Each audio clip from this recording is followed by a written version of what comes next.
May bibitasin tayong hinog na papaya. Medyo mataas ha. Ay, meron malaki. Uy.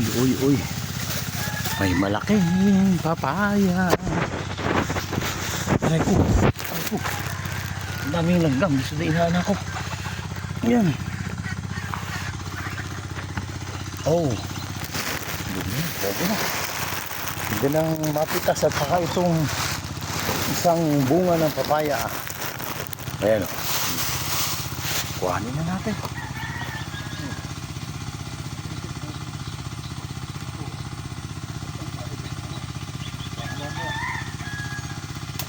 Matusukan pa ulit.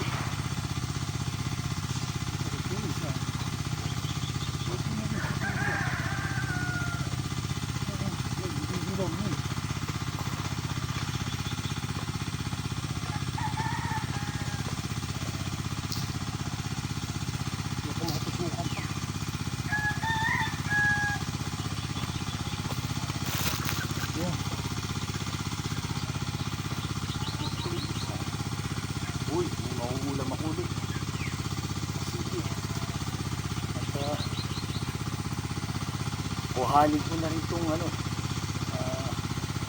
matilaw na, pero mahirap lang. Sayang.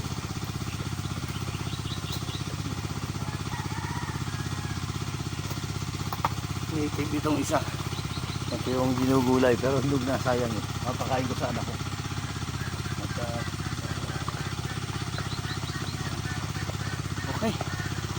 Okay. At makapitas tayo ng mga ilang ng ampalaya. Ang tawag doon.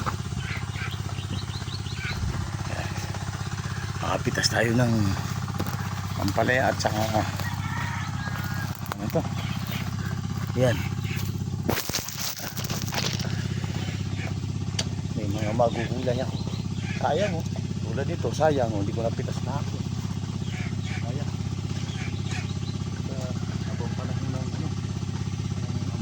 Kain din to. Pag pinakain, sayang.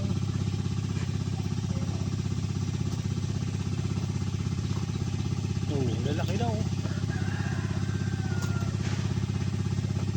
May isa pa doon, pero pwede na to. Ayun, sayang. Sayang. Tsaka may mapitas tayong konting ayun. Kasi natin yung konting sili. Sayang yun. Sayang to.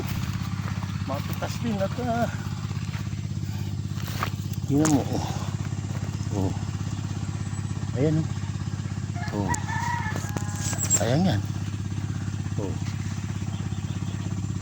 Makuha muna natin yung aking plastic.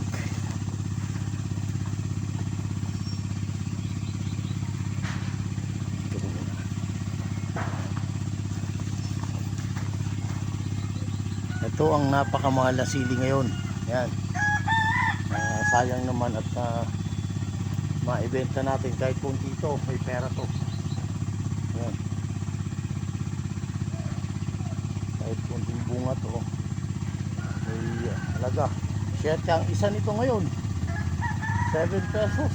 Pero yun, isang bunga ng ganito lang. Dati noon pagka nagkakadamihan ito, medyo pa siya.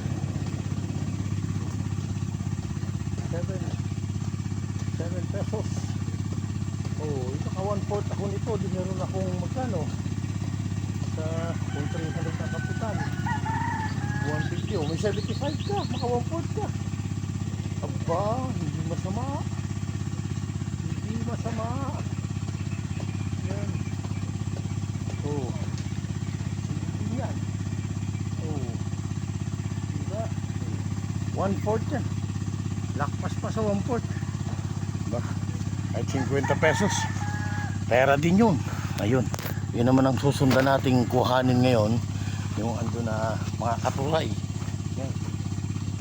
Itong mga katuray na aking bunga. Yan yun. Yan.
O, tingnan nyo po yung aking mga katuray. O, dami o. Ayan o. Pipitasin natin o. Kaya hindi masamang